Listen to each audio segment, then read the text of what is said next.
As we start a new school year, we are now hearing from teachers themselves about the struggles with the new state standards. Now, Fox 35's Dana J talked with one group of outspoken educators who are not scared to fight for change.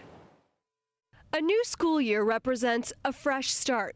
But this group of teachers returns to the classroom concerned about a second year with what they say is too many high-stakes tests. I'm afraid that we're going to do the same thing next year if they don't change things. This school year, students will take the Florida Standards Assessment for the second time. It's an exam that was plagued with computer issues last year, but this group spoke mostly just about the sheer number of tests used to evaluate students and teachers. They are passionate and sometimes emotional. I know that I'm torturing children.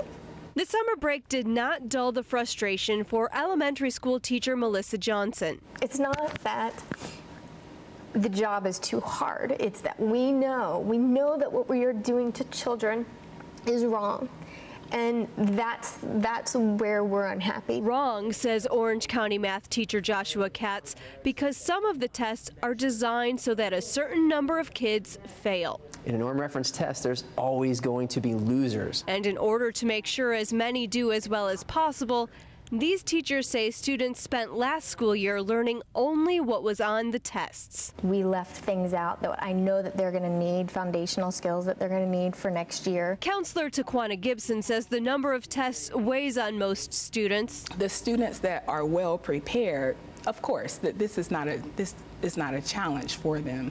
But those students that are in between, those students that are at the bottom, they are, they're stressed. Darciato is a teacher with Florida Virtual School. She's also running for school board in Brevard County. I think you can look at things like how much kids are divesting from public school. When you look at the enrollment in things like virtual school, in charter schools that are not regulated the same way, homeschooling enrollment, those things I think speak to Josh's point that kids aren't happy and parents aren't happy. Each of the teachers here believes in opting out, choosing not to have your child participate in standardized tests. What if somebody looked at the sample and said, well, these are just some really outspoken, squeaky wheel teachers?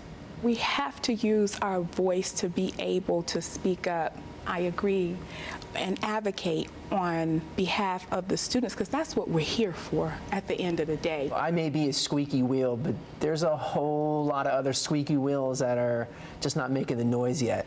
And I know I'm not some anomaly. The Florida Department of Education has given no indication so far that testing policies will change for the new school year, even though school districts are asking. Last week, Orange County Public Schools staff reported they'd made what changes they could with the help of teachers. Teachers were involved with creating our local assessments. We don't have control over the state assessments. In this meeting, board members discussed what lawmakers can do to ease the testing burden. It's not here where the rubber meets the road, it's in Tallahassee. Students, parents, and teachers all over the state begin the school year.